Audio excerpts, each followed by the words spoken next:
नमस्कार दोस्तों, जय श्री राम। फिर से आपका दोस्त अरमान वर्मा। तो मैं CNT एक्ट पर चर्चा कर रहा हूं दोस्तों कि अगर इसमें कुछ अच्छाइयां हैं तो बहुत सारी बुराइयां भी हैं, बहुत परेशानियां भी हैं। लोग ये सोचते हैं कि CNT एक्ट बहुत अच्छा है। मैं मानता हूं अच्छा है, कुछ अवसर पर अच्छा है, लेकिन बहुत सारे अवसरों में ये नुकसान भी पहुंचाता है। CNT में इतना सारा नियम कानून बंधा हुआ है कि अगर किसी को जरूरत पड़ जाए, बीमारी में, शादी में, पढ़ाई में, जब तत्काल पैसे की जरूरत पड़ती है, उस समय हमारे आदिवासी भाई चाह कर भी अपना ज़मीन तत्काल में नहीं बेच सकता है।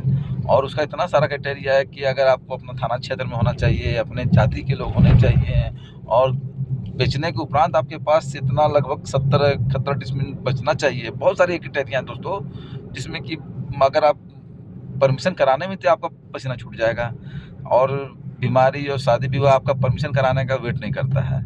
मैं कुछ भाइयों से कहना चाहता हूं कि जो कभी ज़मीन बेचे नहीं है वो नहीं जान सकेंगे कि गरीबों का हाल क्या होता है, हमारे आदिवासी समाज का क्या हाल होता है। माना कि बहुत सारा प्रोटेक्ट होता है, लेकिन ज़मीन दलालों पर कार्रवाई होनी चाहिए। मैं मानता हूं ज़मीन दलालों पर कार्रवाई होनी चाहिए, लेकिन गरीब आदमी, गरीब आदिवासी भाई, हमारा गैर आदिवासी को जब 2 डिसमिल, 3 डिसमिल, 4 डिसमिल, 5 डिसमिल ज़मीन बेचता है, शौक से नहीं बेचता है, उससे इतनी मजबूरी होती है और कोई खरीदार नहीं मिलता है, तब वो ज़मीन उच्च दाम पे जाकर अपना जो बाजार रेट होता है उस पर बेचता है, ना कि न्यूनतम। अगर वो ज़मीन ना ले तो उसको हम तो चाहते हैं कि कोई आदिवासी की ज़मीन कोई आदिवासी ही ले, लेकिन जो ज़मीन गैर आदिवासी 2 लाख रुपये डिसमिल लेता है, उसको 25,000 रुपये उसका आदिवासी समाज नहीं लेते हैं।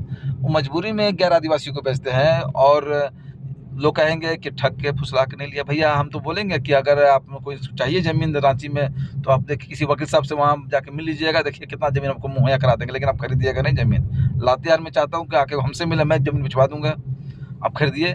लेकिन आप खरीदिए। वो तो मेरे पास अभी कितने लोग हैं जो परमिशन कराने पर परेशान हैं। कुछ भाई आए हुए हमारे पास कश्मीर से, बाहर काम करते हैं, ज़मीन खरीदना चाहते हैं, लेकिन ज़मीन की खरीद नहीं पा रहे, परमिशन, बहुत सारा परेशानियाँ हैं। तो लोग बिना सोचे समझे उटपटांग बात बोलते हैं, ठग लिया, दारू पिला लिया, मेरे को पे कुछ गलत आरोप लगाते हैं। अरे भाई, मैं प्रैक्टिकल बोलता हूँ, अनुभव पे बोलता हूँ, ऐसा नहीं बोलता हूँ। हमारे समाज में बहुत सारी खामियां हैं। अब 1908 का समय नहीं है दोस्तों, अभी 2026 चल रहा है, और अभी का स्थिति में आप ये नहीं कह सकते हैं कि हमारे आदिवासी समाज एकदम बेवकूफ़ है। पढ़े लिखे अच्छे लोग हमारे समाज में आ गए हैं, लेकिन उसके सबसे ज़रूरी है कि हमारे समाज में सबसे ज़रूरी क्या है कि लोगों को, आदिवासी समाज में शराब बहुत ख़राब चीज़ है। मैं मानता हूँ शराब सबसे पहले आप छुड़वाइए, तब मैं जानूँ कि आप समाज कल्याण करवा रहे हैं। जो भी CNT का नारा लगाते हैं, सबसे पहले आप शराब छुड़ाइए। शराब छूटेगा, लोग अपने आप शिक्षित होने शुरू हो जाएंगे।